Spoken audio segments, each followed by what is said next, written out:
नमस्कार, स्वागत है CS पॉइंट में।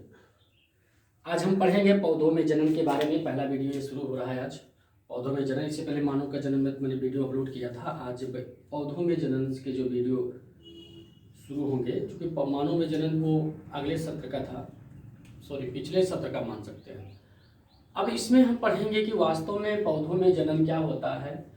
एक वीडियो हमारा जनन पर आएगा, उस पर जनन के बारे में बताएंगे। पौधे के जनन के बारे में आज हम विस्तार से चर्चा करेंगे कि क्या होता है पौधों में जनन और क्यों होता है आवश्यक पौधों में जनन, क्या क्या मूल चीज़ें होती हैं पौधों में जनन के लिए, क्या क्या आवश्यक होती हैं, इस पर हम विस्तार से आज चर्चा करेंगे। वीडियो में लगातार बने रहिएगा। आज हम विस्तार से इस चीज़ को देखेंगे कि वास्तव में आवृत्तबीजी पौधा क्या होता है, पुष्प किसे कहते हैं, पुष्प की बनावट कैसे होती है, पुष्प का निर्माण कैसे होता है, इन सभी चीज़ों पर आज हम विस्तार से चर्चा करेंगे। ओके, चलिए शुरू करते हैं। यहाँ पे देखेंगे हम आखिर वास्तव में क्या होता है आवृत्तबीजी।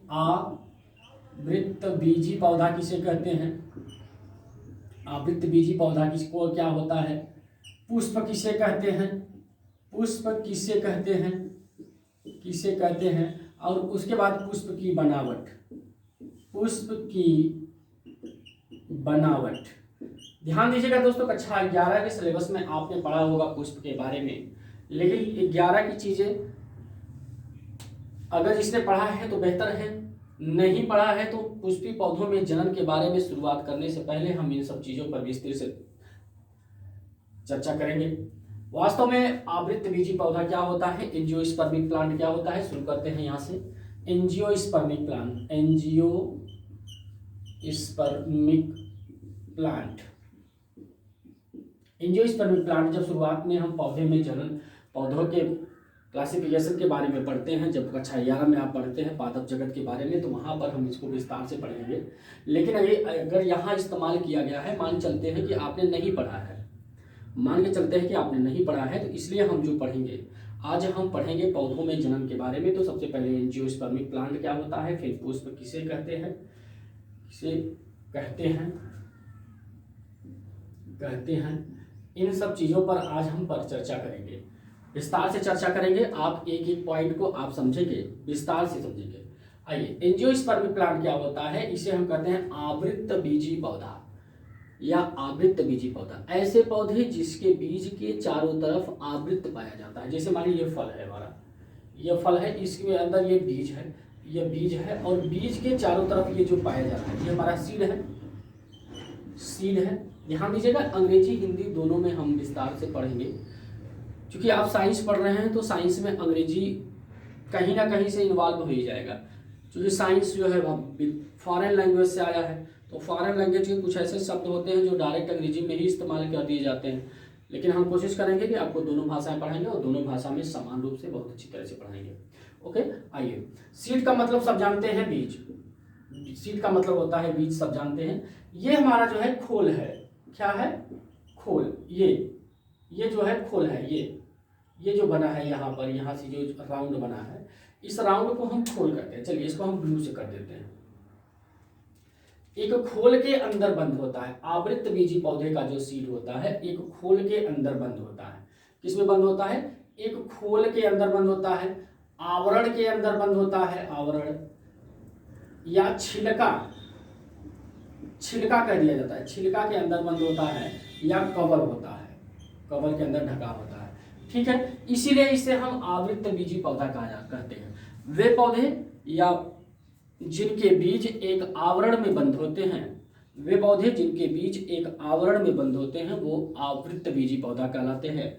आवृत्तबीजी, अब देखेंगे जिसे क्या होता है, जैसे आम में आपने देखा है, आम में कुचली देखा होगा, बैर देखा होगा, बैर जो बैर खाई जाती है। उसके बाद आपने नीम देखा होगा, नींबू देखा होगा। जब इसमें बीज निकलते हैं तो उनके बीज के चारों तरफ एक पतला सा आवरण रहता है। आम में तो मोटा सा रहता है, जिसे हम कुचली कहते हैं। इसके बाद जो है आप देखेंगे, जब हम जामुन खाते हैं तो जामुन के देखिए अंदर जो है एक आवरण के अंदर, मटर जब खाते हैं तो मटर का जो छिलका निकलता है, जिसके अंदर पीला पीला वाला भाग होता है, जब कच्चा होता है तो हरा होता है, जब पक जाता है तो उसके अंदर जो पीला पीला वाला भाग होता है, पीले भाग के ऊपर एक सफ़ेद रंग की आवरण पाई जाती है, छिलका पाया जाता है। वो अलग बात है, ऊपर वाला छिलका नहीं, बीज के ऊपर छिलका पाया जाता है। तो आप देखेंगे इन्हीं सब पौधों को क्या कहा जाता है, एंजियोस्पर्मिक प्लांट कहा जाता है। प्रायः यह जो है डाइकोटिलीडन प्लांट होते हैं, मोनोकोटिलीडन में भी ये आते हैं, लेकिन जो डाइकोटिलीडन और मोनोकोटिलीडन दोनों पौधे आते हैं। तो एंजियोस्पर्मिक पौधे में दो बीजपत्री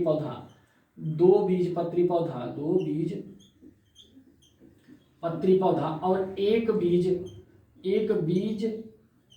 पत्री पौधा दोनों आते हैं। अब एक बीजपत्री पौधा किसे कहते हैं, द्विबीजपत्री पौधा किसे कहते हैं। एक बीजपत्री पौधा वे पौधे होते हैं जिनके आवरण केवल एक ही बीज के अंदर केवल एक ही सीड पाया जाता हो, उसमें फलक ना निकले, दालें ना निकले, वो एक बीजपत्री पौधा होता है। द्विबीजपत्री पौधा वे पौधे होते हैं जिनके अंदर केवल दो दाल पाए जाते हैं। जिसे अगर हम मटर को ऐसे दबाते हैं या पीसते हैं तो देखेंगे उसमें दो दाल निकलती है।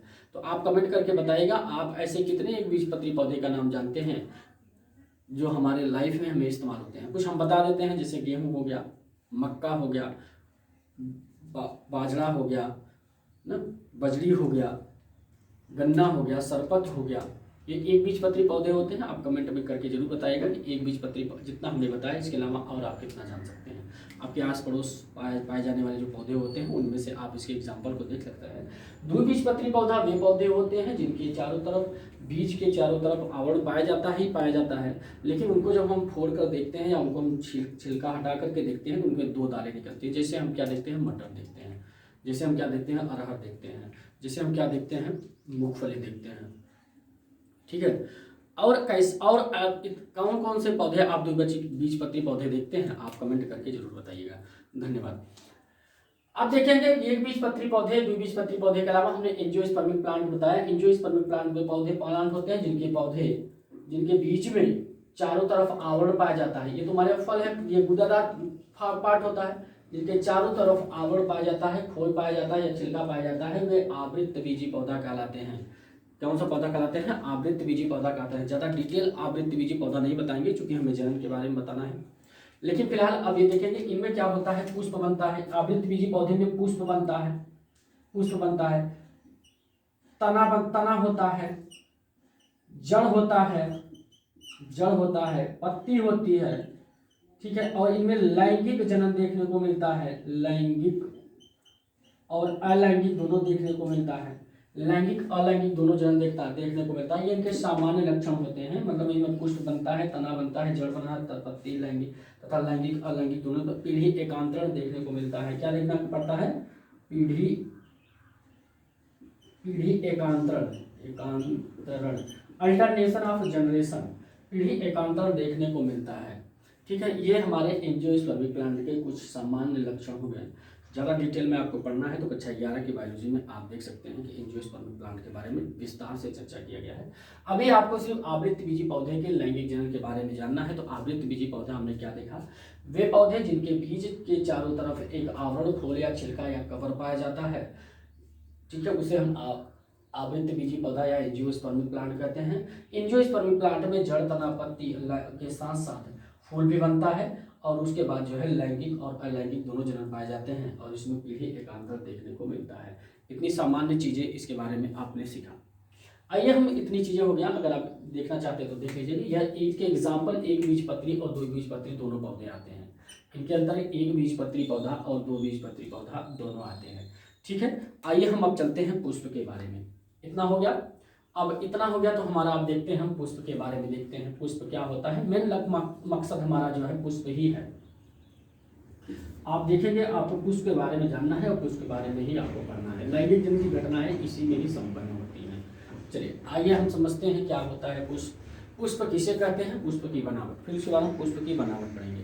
पुष्प किसे कहते हैं, फ्लावर किसे कहते हैं। ठीक है, ये चीजें हमें पढ़ना है कि what is flower, what is flower. तो शुरुआत में देखिए, जैसे देखिए ये मिट्टी है, यहाँ पर देखेंगे एक सीड होता है, एक सीड है।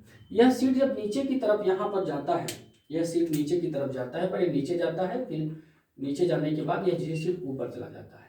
ठीक है, अब यहाँ देखेंगे, अब जब ये सीड ऊपर चला गया तो हमारा जो है एक विशेष प्रकार का नाम ले लेगा।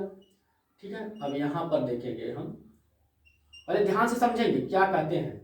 अब ये हमारा रूट हो गया। ठीक है, ये हमारा सीड था, क्या था, सीड था। अब जब ये अंकुरित होता है, तो जब अंकुरित होकर के जब ये थोड़ा सा डेवलपमेंट करता है तो इसको हम नाम से जानते हैं, इसे कहते हैं प्रांकुल। क्या कहते हैं? प्रांकुल। इंग्लिश में कहते हैं प्यूम्यूल। इंग्लिश में कहते हैं प्यूम्यूल। यह सूट एपिक्स होता है। कौन होता है? सूट एपिक्स। मतलब इसे हम सूट सूट तना तना मानते हैं। इस वाले भाग को हम रेडिकल रेडिकल्स या मूलांकुर के नाम से जानते हैं। और यह मूलांकुर क्या होता है? रूट होता है। क्या होता है? रूट बनाता है, अर्थात जड़ बनाता है। इतनी सामान्य चीजें हमें लगता है आप सभी लोग जानते हैं। नहीं जानते हैं तो कोई बात नहीं, मैंने यहाँ बताने का प्रयास किया है। ये हमारा लाइन है। इस लाइन में जब एक पौधा जमता है, जब यह पौधा जमता है, यह सीड के रूप में जब यह डेवलपमेंट करता है, तो यह सीड जब ऊपर की तरफ जाता है, मतलब वायवीय भाग में, एयर कंडीशन में जो रहता है, मतलब एसी में नहीं भाई, हवा में जो होता है, जो पौधा हमारा हवा में पाया जाता है, मतलब जमीन के ऊपर पाया जाता है, उसको प्रांकुल या प्यूम्यूल कहा जाता है, जो आगे चल करके तना या सूट का निर्माण करता है, जिसे हम तना कर देते हैं। नीचे वाला जो भाग होता है, यह भाग जो है रेडिकल या मूलांकुर कहलाता है, जो विकसित होकर के जड़ का निर्माण करता है। इतनी सामान्य चीजें हमें लगता है आप सभी लोग जानते हैं। अब देखिए पुष्प कैसे बनता है। अब देखेंगे, यहाँ पर देखेंगे, जैसे ये तना हुआ हमारा, ये तना हुआ, ये तना बढ़ता हुआ, ये तना बढ़ा हुआ। अब इस तने में क्या हुआ? तने से यहां पर पत्तियां बनेंगी, तने में पत्तियां बनेंगी, ठीक है। तने में पत्तियां बन रही धीरे धीरे से, तने में पत्तियां बन रही हैं। ये पत्तियां क्या करती हैं? धीरे धीरे देखिए यहाँ पर थोड़ा सा परिवर्तन होगा, मूलांकुर कुछ बदलेगा, यहाँ पर कुछ बदलेगा, मतलब ये बदलते बदलते बड़ी बड़ी पत्ती बनेगी, फिर बड़ी, फिर छोटी छोटी छोटी, अगर अंत में एकदम छोटी हो जाएगी। मतलब तना जैसे जैसे बढ़ता होता जाएगा, तैसे तैसे पत्ती का आकार छोटा बड़ा बनता चला जाएगा। आप देखते होंगे अपने तरफ। अब यहाँ तक तो कंसेप्ट लगभग वही समझाते हैं। ये हमारा तना है, ये क्या है? तना है।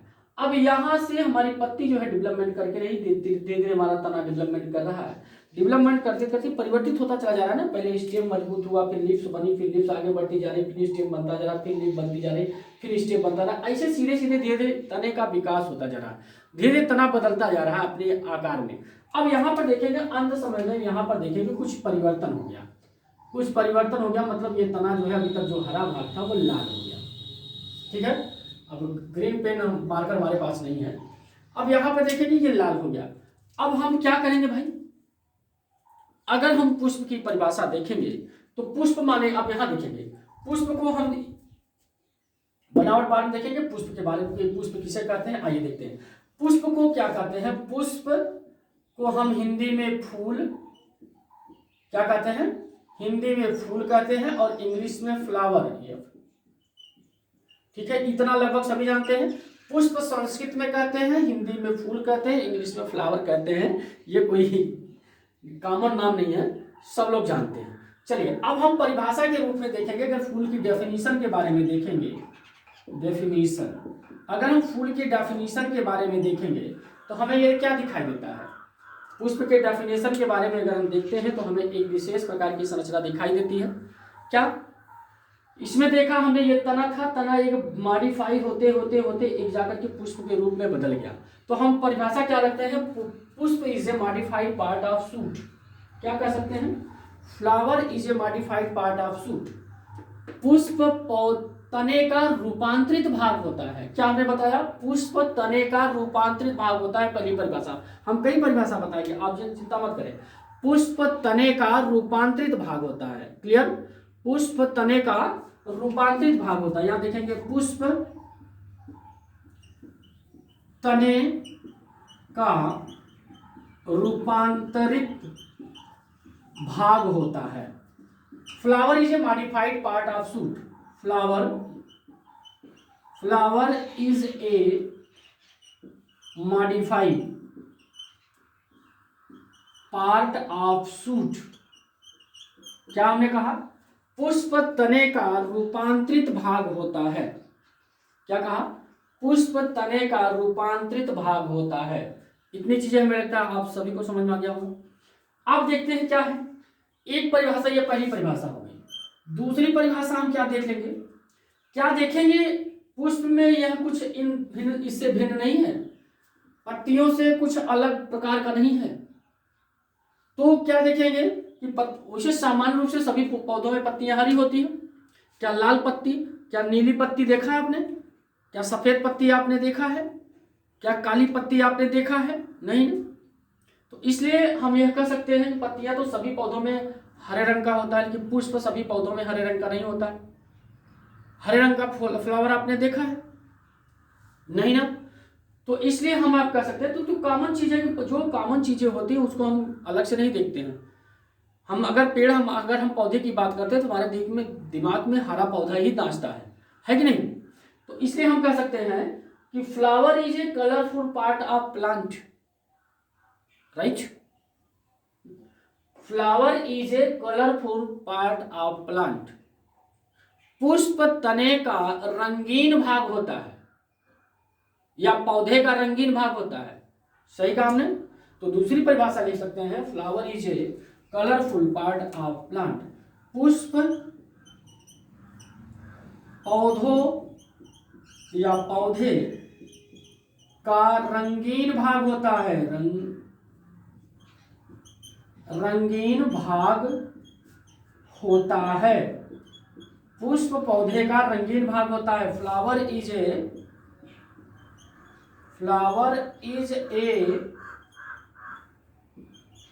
Colourful part of plant. ठीक है, हमने दो परिभाषा देख लिया। Flower is a colourful part of plant. पुष्प पौधे का रंगीन भाग होता है। दो परिभाषा हमने देखा। तीसरी परिभाषा में क्या देखते हैं हम, जब जनन के बारे में पढ़ रहे हैं तो लैंगिक जनन के बारे में पढ़ रहे हैं। लैंगिक जनन में क्या होता है, नर और मादा दोनों की आवश्यकता होती है। अब नर मादा पौधों में कहाँ पाया जाएगा, पुष्प में पाया जाएगा। पुष्प में नर भाग और मादा भाग अलग होते हैं, जो अभी आप पुष्प की बनावट में पढ़ेंगे आप। ठीक है, अब इसमें क्या होता है कि हम आप कह सकते हैं तीसरी परिभाषा के रूप में, flower is a main sexual part of plant, या आप डायरेक्ट कह सकते हैं कि flower is a reproductive part of plant. क्या पौधा पुष्प का जननांकीय भाग होता है, मुख्यतः लैंगिक पार्ट इसी में होता है। तो हम यह कह सकते हैं कि पुष्प पौधे का जननांकीय भाग होता है। क्या कहा, पुष्प पौधे का जननांकीय भाग होता है। पुष्प पौधे का जननांकीय भाग होता है। इतनी समझ में आ गया। हमने क्या कहा, flower is a reproductive part of plant. Flower is a reproductive part of plant. ठीक है, हमने क्या कहा, हमने तीन परिभाषा अभी तक देखी। Flower is a modified part of shoot. पहला हमने कहा कि पुष्प जो है तने का रूपांतरित भाग होता है। दूसरी परिभाषा हमने यह कहा कि पुष्प पौधे का रंगीन भाग होता है। Flower is a colourful part of plant. तीसरी परिभाषा हमने कहा कि पुष्प जो है पौधे का मुख्य जननांकीय भाग होता है, या आप कह सकते हैं flower is a reproductive part of plant. इतनी चीजें हो गया। अब आप देखेंगे एक चीज और इसमें देखने क्या होता है कि हम आप देखते हैं कि पुष्प का जो यह भाग होता है काफी आकर्षक होता है। पुष्प का जो यह भाग होता है, जो रंगीन भाग होता है, काफी आकर्षित होता है, और यह आकर्षण के कारण कीटों को अपनी तरफ आकर्षित करता है, जीवों को अपनी तरफ आकर्षित करता है। तो यह भी एक परिभाषा बन सकती है। क्या बन सकती है कि flower is a main attractive part of plant. हमने क्या कहा, flower is a main attractive part of plant. पुष्प जो है पौधे का सबसे आकर्षित भाग होता है। एकदम राइट, पुष्प पौधे का सबसे आकर्षित भाग होता है। यहाँ जगह नहीं है, यहाँ हम देख सकते हैं पुष्प पौधे का सबसे आकर्षित भाग होता है। पुष्प पौधे का सबसे आकर्षित भाग होता है या आकर्षण वाला भाग होता है ना। Flower is a most attractive part of plant. Flower is a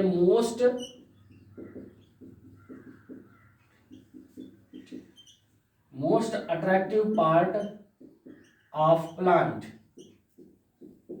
हमने क्या बताया, पुष्प तने का या पौधे का सबसे आकर्षित भाग होता है। इतनी चीजें हमने आपको चर्चा किया। अब आपसे कोई पुष्प की परिभाषा पूछ ले तो आप इन चारों परिभाषाओं में से आप कोई भी परिभाषा आप किसी को बता सकते हैं। ठीक है, आपको जो परिभाषा सबसे इजी लगे उस परिभाषा को आप अपने नोटबुक में इस्तेमाल कर सकते हैं या आप अपने ग्रुप में जान सकते हैं। क्योंकि आप जब पौधे के प्रजनन के बारे में पढ़ते हैं, वाइवा जैसे प्रश्न में या आपके अन्य सभी प्रश्नों में आपसे कोई व्यक्ति पूछ सकता है या कोई मास्टर पूछ सकता है या कहीं एग्जाम में क्वेश्चन पुटअप कर सकता है कि पुष्प वास्तव में किसे कहते हैं। खास करके ये इंटरव्यू के क्वेश्चन ज़्यादा होते हैं, ये वाइवा के प्रश्न ज़्यादा होते हैं, क्योंकि वो जानता है कि पुष्प क्वेश्चन तो थोड़ी पूछेगा, लेकिन पुष्प क्या होता है, पुष्प की बनावट क्या होती है, पुष्प के प्रकार क्या होते हैं, ये सब तो सब जानते हैं, लेकिन परिभाषा क्या होता है बहुत ही कम लोग जानते हैं। हालांकि परिभाषा अपने मन से जनरेट करनी पड़ती है, लेकिन आप इसी प्रकार से जनरेट करते चले जाएंगे। आप देखेंगे मैंने पहले परिभाषा ये बताया कि तना था, जैसे इसके बारे में बताया, इसके बारे में आपने डिटेल से जब जाना तो मैंने बताया कि जब तना विकसित होता है तो तना धीरे धीरे रूपांतरित होता जाता है। रूपांतरित होने के बाद आप क्या देखेंगे कि तने में जो कुछ परिवर्तन होता है वो धीरे धीरे बदलता जाता है, और बदलता जाता है तो एक प्रकार अंत में कुछ इतना बदलाव आता है कि उसका कुछ भाग रंगीन हो जाता है। तो हमने एक परिभाषा की पहली परिभाषा के रूप में देखा कि पुष्प तने का सबसे क्या होता है, पुष्प तने का रूपांतरित भाग होता है। Flower is a modified part of shoot. दूसरी परिभाषा हमने ये देखा कि पुष्प पौधे का रंगीन भाग होता है। वास्तव में देखा जाए तो पुष्प रंगीन बिरंगे होते हैं, लाल रंग का होता है, सफेद रंग का होता है, नीले रंग के भी पुष्प अब आने लगे हैं, और उसके बाद जो है बैगनी कलर का होता है। मतलब कई प्रकार के पुष्प होते हैं जो आप देखेंगे, सफेद व्हाइट होता है, गुलाबी रंग का होता है, प्योर रेड होता है। तो कई चीजें, मतलब पुष्प की कोई कलर नहीं निर्धारित किया जाता है, बहुत प्रकार के पुष्प बनते हैं। ठीक है, तो आप इसमें देखेंगे कि यह रंगीन भाग होता है। दूसरा बात हमने बताया कि पौधे के जननांगी भाग होता है। मुख्य जनन जो लैंगिक जनन होता है पुष्पों के पुष्प में ही होता है, पौधे में, इसलिए हमने कहा कि पुष्प पौधे का सबसे मुख्य जननांगी भाग होता है। तो flower is a reproductive part of plant. चौथी परिभाषा के रूप में हमने देखा कि पुष्प पौधे का सबसे आकर्षित भाग होता है, मतलब flower is a most attractive part of plant. मतलब यह कीटों को अपनी तरफ आकर्षित करता है। इसमें सुगंध होते हैं, इसमें मकरंद होते हैं, इसमें जो है कलर होते हैं जो जीवों को अपनी तरफ आकर्षित करता है। ये चार परिभाषा हमने पुष्प के बारे में बताया। आप कमेंट करके बताएंगे, अगर आपको कोई पांचवी परिभाषा अगर आपको आ जाती है तो आप हमें जरूर बताइएगा। आप इसको स्क्रीनशॉट ले लीजिए, हम इसको जो है 2 मिनट के लिए बगल जाते हैं, आप देख लीजिए।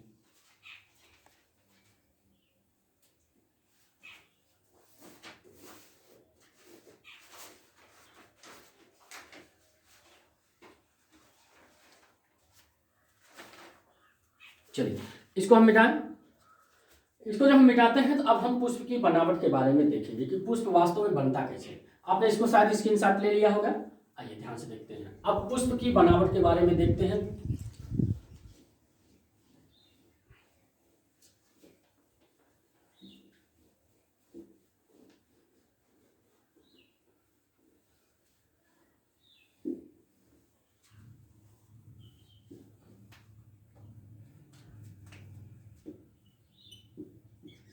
पुष्प की बनावट के बारे में जब देखते हैं तो बनावट के बारे में जब हम देखते हैं तो पुष्प वास्तव में बनता कैसे है, क्या क्या मुख्य भाग होते हैं पुष्प में जो जनन में आवश्यक होते हैं। तो हम शुरुआत से देखेंगे कि यह देखेंगे, यहाँ पर देखेंगे। पहले हम एक पुष्प का भाग बनाकर देखते हैं। इस प्रकार से हम कुछ पुष्प के भाग बनाएंगे।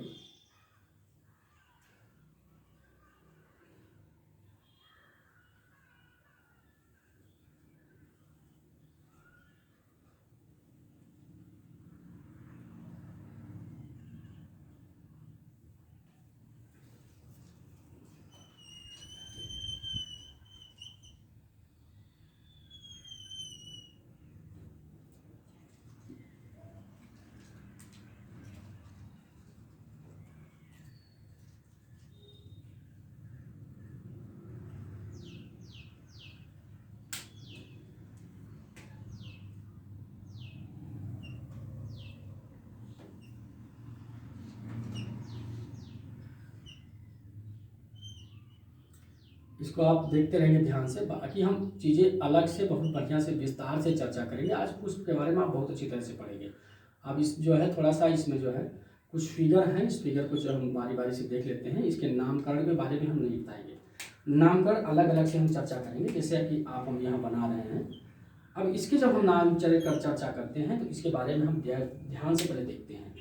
अब ये क्या होता है, नीचे वाला जो भाग होता है इसे हम पेंडिकल्स कहते हैं। क्या कहते हैं?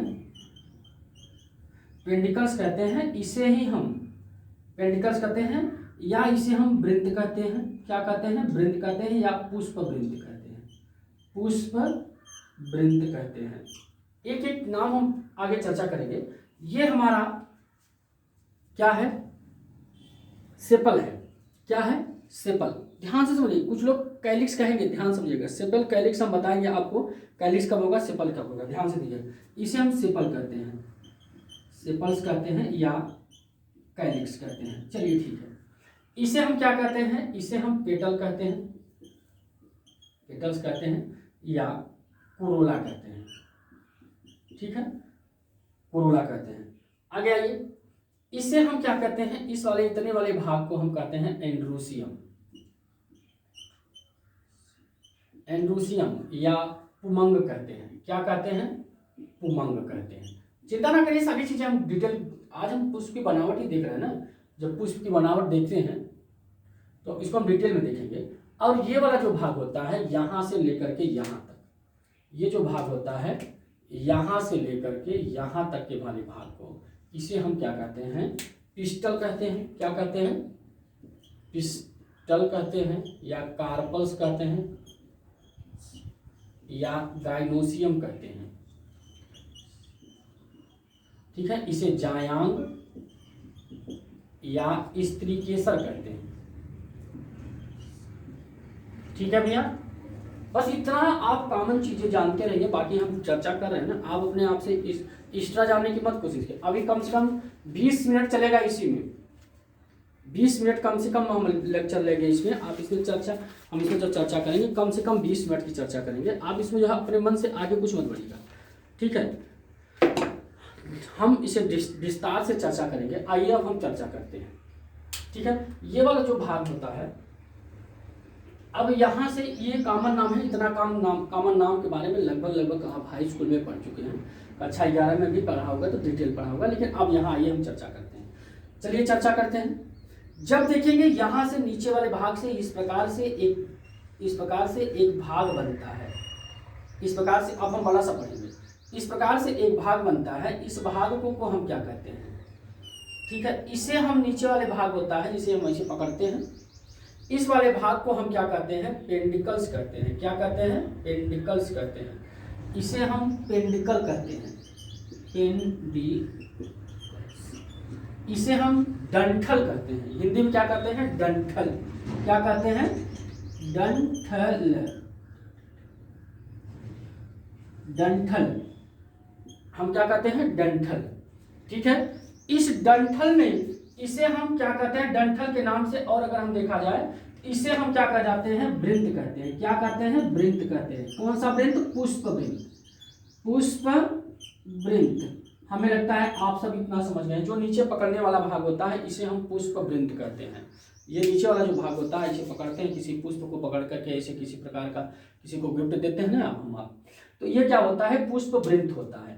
ठीक है, इतना जो भाग होता है हमने आपको पढ़ा, ये नीचे वाला जो भाग होता है यह पुष्प वृंत वाला भाग होता है। ठीक है, आइए आगे चलते हैं। अब यह पुष्प वृंत का जो भाग होता है, इस पुष्प वृंत के ऊपर देखेंगे एक फूली हुई संरचना दिखाई दे रही है। इस पुष्प वृंत के ऊपर आप देखेंगे एक फूली हुई संरचना दिखाई देती है। यह फूली हुई संरचना है। इस फूली हुई संरचना को जो है, देखिए अगर हम आप राजा की बात करते हैं, किसी किंग की बात करते हैं, तो किसी राजा को बैठाने का जो जगह होता है, तो किंग माने होता है सिंह, मतलब राजा। तो अगर हम राजा को बैठने की जगह को देखते हैं तो उसे कहते हैं सिंहासन। सिंह माने राजा होता है, तो सिंहासन। तो राजा कहाँ बैठता है? सिंहासन पर बैठता है। आप शादी विवाह में देखेंगे एक तो सिंहासन लाल कलर का आता है। जन्माष्टमी में जब जाएंगे वहाँ जहाँ टेंट लगा रहता है वहाँ देखेंगे एक सिंहासन लाल कलर का रखा रहता है, उसमें बैठने के लिए। उसमें दूल्हा बैठता है ना, उस दिन दूल्हा दूल्हे राजा रहता है, तो उस दूल्हे के बैठने के लिए जो आसन आता है उसे हम सिंहासन कहते हैं। हमारा पुष्प जहां बैठता है इसे हम पुष्पासन कहते हैं। क्या कहते हैं? पुष्पासन। पुष्पासन क्या कहते हैं? पुष्पासन। पुष्पासन कहते हैं। ठीक है भैया, हाँ सर पुष्पासन कहते हैं। ये फूला हुआ जो भाग है इसे हम पुष्पासन कहते हैं। इस पुष्पासन पर इसे अंग्रेजी में हम क्या कहते हैं? थैलमस कहते हैं। क्या कहते हैं? थैलमस कहते हैं। और या रिसेप्टर कहते हैं। रिसेप्टर इसलिए कहते हैं कि सभी पुष्प के सभी भाग को यह अपनी तरफ धारण करता है, या धारण करने वाला। पुष्प के जितने भी भाग होते हैं, कैलिक्स होता है, करोला होता है, एपिकैलिक्स होता है, जितने भी होते हैं, ड्रूसियम, गाइनोसियम, स्टेमन, पुंकेसर, सारी चीजें जो धारण करता है, इसलिए इसे रिसेप्टर के नाम से जाना जाता है। इतनी चीजें आपको यहाँ तक समझ में आई? इतनी चीजें आपको हमें लगता है समझ में आ गई होगी। ठीक है, अब आगे चलते हैं। अब आगे देखेंगे ये पुष्पासन जो होता है, दूसरा फिगर देखेंगे। इस पुष्पासन पर पतली पतली पंखुड़ी नुमा संरचना निकल जाती है। इस पुष्पासन पर पतली पतली पंखुड़ी नुमा संरचना निकल जाती है। जिसे देखेंगे ये पुष्पासन है। इस पुष्पासन पर पतली पतली हरे रंग की संरचनाएं निकली जाती हैं। पतली पतली हरे रंग की संरचनाएं निकली जाती हैं। इस पतली पतली हरे रंग की संरचनाओं को क्या कहा जाता है? इस पतली पतली हरे रंग की संरचनाओं को कहा जाता है सेपल। क्या कहा जाता है? सेपल। ठीक है, ये पतली पतली निकली रहती हैं। आप पुष्प जब निकाल के देखेंगे तो पुष्प पर पतली पतली संरचनाएं निकली रहती हैं। इसे क्या कहते हैं? सेपल कहते हैं। ठीक है, ये सेपल, इन्हें क्या कहते हैं? सेपल कहते हैं। सेपल्स। ठीक है, इन्हें सेपल के नाम से जाना जाता है। अब देखिए सेपल क्यों कहते हैं और कैलिक्स क्यों कहते हैं? यह कैलिक्स भी कहते हैं, कैलिक्स भी कहते हैं। अब सेपल कब कहते हैं और कैलिक्स कब कहते हैं, इस पर हम चर्चा करते हैं। जब देखिए यही हमारा है सेपल। ये सेपल निकला, ये सेपल्स निकला। ठीक है, ये निकाल कर देखिए इस प्रकार के सेपल्स होंगे, 4 से 5 होंगे, किसी किसी में 6 होंगे। ठीक है, जब हम एक पंखुड़ी की बात करते हैं, जब हम एक पंखुड़ी की बात करते हैं तो इसे क्या कहते हैं? सेपल कहते हैं।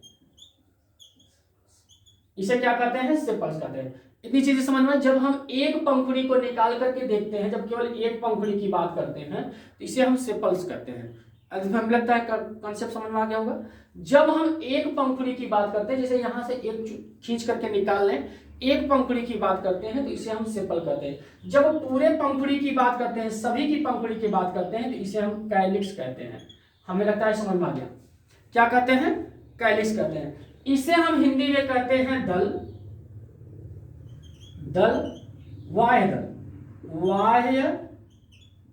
दल, और इसे कहते हैं वाह्य दल पुंज। आप समझ में आ गया? जब एक पंखुड़ी की बात करते हैं तो इसे हम वाह्य दल कहते हैं, वाह्य दल कहते हैं। अब जब पूरी पंखुड़ी की बात करते हैं तो इसे हम वाह्य दल पुंज कहते हैं। क्या कहते हैं? वाह्य दल पुंज कहते हैं। इतना समझ में आया सभी को? हमें लगता है जब हम पूरे पंखुड़ी की बात करते हैं तो इसे हम वाह्य दल पुंज कहते हैं। इतना समझ में आया? ठीक है, अब एक चीज और देखते हैं। अब इस वाले भाग पर एक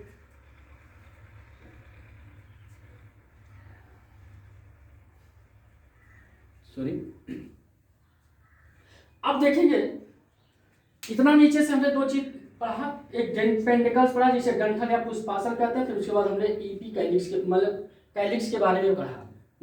कैलिक्स के बाद ईपी कैलिक्स, मैंने एक शब्द बोला। ईपी कैलिक्स क्या होता है? कभी कभी गुड़हल में देखेंगे कैलिक्स के नीचे छोटी छोटी एक पंखुड़ियां लगी रहती, बहुत छोटी छोटी, उसे ईपी कैलिक्स कहते हैं ना। सहायक दलपुंज, सहायक वायु दलपुंज होते हैं, बताएंगे हम अभी फिगर बनाते हैं। ठीक है, अब देखेंगे हम क्या करते हैं। अब हम अगर इसे मिटा करके देखें तो हमें लगता है, अब ये चीजें आप अगर देखना चाहते हैं तो ना इसकी साथ मान लीजिए, और उसके बाद जो है फिर हम इसको मिटाएंगे, क्योंकि हमें आगे और चीजें बतानी है। ठीक है, इतनी चीजें समझ में आई? चलिए अच्छा यही हम देख लेते हैं थोड़ा सा। अब देखेंगे, यहां पर देखेंगे क्या होता है कि जैसे अब ये हमारा ईपीकैलिक्स हो गया। ईपीकैलिक्स की हमारा जो है हम पुष्पासन हो गया। पुष्पासन के ऊपर देखेंगे हमारा ईपीकैलिक्स पाया जाता है। पुष्पासन के ऊपर क्या होता है? ईपीकैलिक्स। इस प्रकार से कुछ ईपीकैलिक्स सॉरी कैलिक्स पाए जाते हैं। ठीक है, यहाँ पर देखेंगे कैलिक्स हमारे पाए जा रहे हैं, जिसे हम सेपल कहते हैं। ठीक है, इस प्रकार से कुछ पाए जा रहे हैं।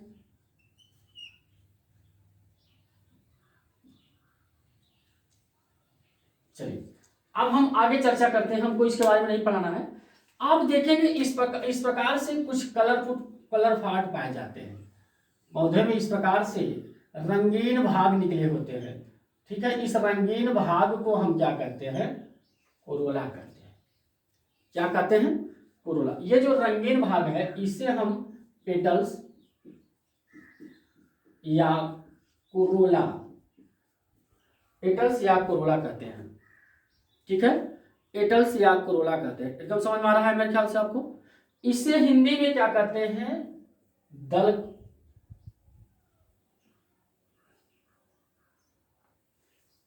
क्या कहते हैं? दल। इसे हिंदी में कहते हैं दल, और इसे कहते हैं दलपुंज। दलपुंज। आइए हम बात चर्चा करते हैं दल और दलपुंज में क्या होता है अंतर। देखिए, जैसे ये हमारा एक रंगीन भाग होता है, पंखुड़ी जो हम शादी विवाह में एक दूसरे के ऊपर फेंकते हैं, दूल्हे के ऊपर फेंकते हैं, दुल्हन के ऊपर फेंकते हैं ना। अब ये देखिए, ये जो हमारा रंगीन भाग है, ये जो हमारा रंगीन भाग है, अब इस रंगीन भाग को जब संयुक्त रूप से, इस रंगीन भाग को जब संयुक्त रूप से हम पढ़ते हैं, इस रंगीन भाग को जब हम संयुक्त रूप से पढ़ते हैं, इसे हम कहते हैं कोरोला। कोरोला या दलपुंज। दलपुंज। ठीक, ग्रुप ऑफ पेटल्स। जब हम एक की बात करते हैं, जब एक को बाहर निकाल लेते हैं, एक पंखुड़ी की बात करते हैं, इसे कहते हैं पेटल्स। हमारे ख्याल से समझ में आ गया होगा आपको। इसे क्या कहते हैं? Petals. Group of petals is called corolla. Group of petals is called कोरोसा, कोरोला। मतलब दल के समूह को दलपुंज कहा जाता है। दल के समूह को दलपुंज कहा जाता है। इतनी चीजें समझ में आई हमें ख्याल था। आगे आइए पढ़ते हैं इसके बारे में। फिर इतनी चीजें जब समझ में आती हैं तो आगे हम देखते हैं कि यहाँ पर कुछ देखेंगे, कुछ इस प्रकार से संरचनाएं दिखाई दे रही हैं।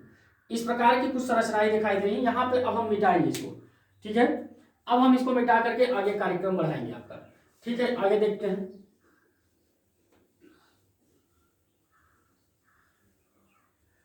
चलिए अब हम आगे जब देखते हैं तो यहाँ देखिए, जब हम बनावट पुष्प की बनावट देखते हैं तो पुष्प की बनावट पर चारों तरफ देखेंगे इस प्रकार से कुछ स्टिग्मा स्टाइल होते हैं।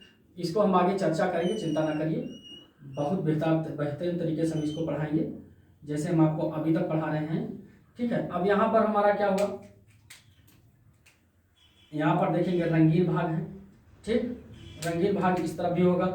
रंगीन भाग के बाद देखेंगे यहाँ पर कुछ इस प्रकार से संरचनाएं देखने को मिल रही हैं। इस प्रकार की कुछ संरचनाएं देखने को मिल रही हैं, दोनों तरफ मिल रही हैं। ठीक है, अब ये हमारा क्या है, इससे हम विस्तार से जानने की कोशिश करते हैं ये वास्तव में है क्या। जब हम ये निकाल करके बाहर देखते हैं, ये बाहर निकाल लिए,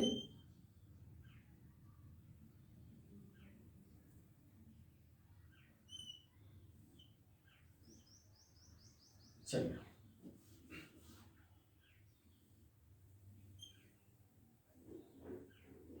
ठीक, ये जो हमारा था इसे हमने बाहर निकाल लिया। अब ये क्या है? इसे हम कहते हैं, क्या कहते हैं? स्टेमन। स्टेमन्स कहते हैं। क्या कहते हैं? स्टेमन्स। इतनी चीज समझ में आई। स्टेमन माने होता है पुंकेसर। क्या कहते हैं? पुंकेसर। इसे हम पुंकेसर के नाम से जानते हैं। इस स्टेमन वाले भाग को हम क्या कहते हैं? पुंकेसर कहते हैं। इतनी चीजें समझ में आ रही हैं। यह स्टेमन होता है। जब हम स्टेमन को पढ़ते हैं तो स्टेमन देखिए तीन चीजें, कई चीजें से मिलकर बना था। इसे कहते हैं एंथर। क्या कहते हैं? एंथर। एंथर का मतलब होता है पराग कोश। क्या कहते हैं? पराग कोश। ये वाला जो भाग होता है इसे कहते हैं फिलामेंट। क्या कहते हैं? फिलामेंट। और फिलामेंट को इंग्लिश हिंदी में कहते हैं पूतंतु। क्या कहते हैं? पूतंतु। और ये वाला जो भाग होता है जो इन दूसरों इनको जोड़ने का काम करता है, इसे कहते हैं योजी। क्या कहते हैं? योजी मतलब कनेक्टिव। ठीक है, यह कनेक्टिव होता है। ठीक, अब ये जो भाग होता है हमारा, यही भाग हमने बनाया। जब एक ठो निकाल कर देखते हैं, एक ठो निकाल करके देखते हैं, यहां से अलग कर लिए, एक को जब देखते हैं इसे कहते हैं स्टेमन। क्या कहते हैं? स्टेमन। ठीक, स्टेमन क्या होता है? यह, और इसे, इस संरचना को क्या कहा जाता है? एंड्रोसियम। एंड्रोसियम को हिंदी में कहते हैं पुमंग। पुमंग। ठीक है, ये पुमंग क्या है? यह पुष्प का नर भाग होता है। नर भाग होता है, मेल पार्ट होता है। कौन पार्ट? मेल पार्ट होता है। इतनी चीजें समझ में आई। पुष्प का मेल पार्ट मतलब पुष्प का नर भाग होता है। यह जो एंड्रोसियम होता है पुष्प का नर भाग होता है। ठीक है। अच्छा सर, पुंकेसर क्यों कहा? जब हम एक स्टेमन की बात करते हैं तो इसे हम कहते हैं स्टेमन, मतलब पुंकेसर कहते हैं। और पुंकेसर के समूह को, पुंकेसर के समूह को क्या कहा जाता है? एंड्रोसियम। जब इतना पूरे की बात करेंगे तो इसे हम एंड्रोसियम कहेंगे। इतनी चीजें समझ में आई हमें लगता है आप लोग को। जब हम पूरे समूह की बात करते हैं तो इसे हम एंड्रोसियम कहते हैं।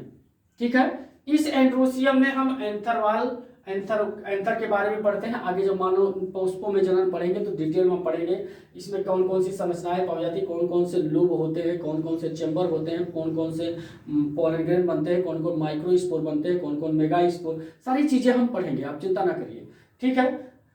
फिलामेंट तंतु होता है। अब जब फिलामेंट के बारे में पढ़ते हैं तो जब हम आप एंथर के बारे में जब मानव जनन में पढ़ेंगे तो एंथर के बारे में हम देखते हैं कि फिलामेंट जो होता है एक दो भागों में बटा होता है। डिजिटल फिलामेंट होता है, डिजिटल फिलामेंट होता है, एक जो है प्रोजाइमल फिलामेंट होता है। कई सारी चीजें पढ़ेंगे, आप चिंता ना करिए। जब हम पुष्प में जनन पढ़ेंगे तब, अभी तो हम पुष्प की बनावट पढ़ रहे हैं। ये क्या होता है? पुष्प जो है नर भाग होता है। किसका? पुष्प का नर भाग होता है एंड्रोसियम। पुष्प का नर भाग होता है androecium, male part of flower. Male part of flower का होता है। ठीक है, इतनी चीजें हमें समझ में आएगी। अब एक चीज और देखना है, अब एक चीज हमको और देखना है। क्या देखना है हमें देखना है गाइनोसियम। क्या देखना है? गाइनोसियम। जैसे देखिए ये हमारा जो है, यहाँ पर हमने ये फिगर बनाकर इसको हम यहाँ ट्रांसफर कर दे रहे हैं, इस फिगर को हम यहाँ ट्रांसफर कर दे रहे हैं। इस फिगर में देखेंगे जब ग्रुप ऑफ स्टेमन, बहुत सारे स्टेमन बन जाएंगे, बहुत सारे स्टेमन बन जाएंगे तो इसे संयुक्त रूप से एंड्रोसियम कहा जाता है। क्या कहा जाता है? एंड्रोसियम कहा जाता है। ठीक है, यह एंड्रोसियम पुष्प का नर भाग होता है। यह एंड्रोसियम पुष्प का नर भाग होता है। इसके एक भाग को क्या कहा जाता है? स्टेमन या स्टेमन कहा जाता है। इसके एक भाग को क्या कहा जाता है? स्टेमन। क्या कहा जाता है? स्टेमन्स। हमें लगता है इतना आप सबको समझ में आ गया है। चलिए, इतना जब समझ में आ गया होगा तो हम आगे चलते हैं अगली संरचना के बारे में। अगली संरचना को पढ़ रहे हैं हम। जब अगली संरचना के बारे में पढ़ते हैं तो यहाँ पर देखेंगे इस प्रकार की जो कुछ संरचनाएं दिखाई देती हैं, इस प्रकार की कुछ संरचनाएं दिखाई दे रही हैं। इस संरचना को, इस पूरी संरचना को क्या कहा जाता है? इस पूरी संरचना को कहा जाता है गाइनोसियम। इसे हम पिस्टल कहते हैं। क्या कहते हैं? पिस्टल्स, पिस्टल्स कहते हैं या कार्पल्स, कार्पल्स कहते हैं। इसे संयुक्त रूप से, इस पिस्टल को संयुक्त रूप से या इस संरचना को संयुक्त रूप से हम गाइनोसियम कहते हैं। क्या कहते हैं? गाइनोसियम। क्या कहते हैं? गाइनोसियम। गाइनोसियम कहते हैं, हिंदी में जायांग कहते हैं, जायांग। यह पुष्प का मादा भाग होता है। कौन भाग होता है? मादा भाग होता है। ठीक है बच्चों, यह पुष्प का मादा भाग होता है। ठीक है, यह पुष्प का मादा भाग होता है। ठीक, यह पुष्प का मादा भाग होता है। अब यह पुष्प का जब मादा भाग होता है तो इसे स्त्री केसर कहते हैं। क्या कहते हैं? स्त्री केसर कहते हैं या जायांग कहते हैं, दोनों एक ही चीज है। अब इस जायांग में क्या होता है? यहाँ पे देखेंगे स्टिग्मा होता है। स्टिग्मा होता है जिसे हम वर्तिकाग्र कहते हैं। क्या कहते हैं? वर्तिकाग्र कहते हैं। वर्तिकाग्र कहते हैं। ये बीच वाला पाइप नुमा जो संरचना बना है इसे हम स्टाइल कहते हैं। क्या कहते हैं? स्टाइल। वर्तिका, वर्तिका कहते हैं। ये जो फूला हुआ भाग है इसे हम कहते हैं ओवरी। ओवरी क्या कहते हैं? ओवरी। क्या कहते हैं? ओवरी। हिंदी में इसे कहते हैं अंडाशय। क्या कहते हैं? अंडाशय। ठीक है, तो परिपक्व अंडाशय को ही फल कहा जाता है। परिपक्व अंडाशय को फल कहा जाता है। मैं एक चीज आप लोगों को छोड़ रहा हूं, आप कमेंट बॉक्स में एक कंप्लीट फ्लावर बना करके आप नामकरण सहित हमें बताएंगे। जैसे आप एक फ्लावर बनाएंगे, मैं कहाँ बना के दिखा दूं आपको, मैं छोटा सा फ्लावर बना रहा हूं यहाँ पर। आप कमेंट बॉक्स में एक फिगर बना करके आप हमें बताएंगे। जैसे देखिए हमने क्या कहा, ये देखिए हमारा ये पराग यहाँ पर स्टिग्मा स्टाइल ओवरी बन गया। स्टिग्मा स्टाइल के ऊपर नीचे थैलमस बन गया और पेंडिकल्स बन गया। थैलमस और पेंडिकल्स बन गया। अब ये थैलमस पेंडिकल्स में यहाँ पे देखेंगे हमारे एंथर वो बनेंगे, एंड्रोसियम बनेंगे जिसमें स्टेमन और फिलामेंट बनेंगे। यहाँ पर कोरोला बन गया। ठीक है, इस प्रकार से आप हमें कंप्लीट नाम लिख करके बताएंगे।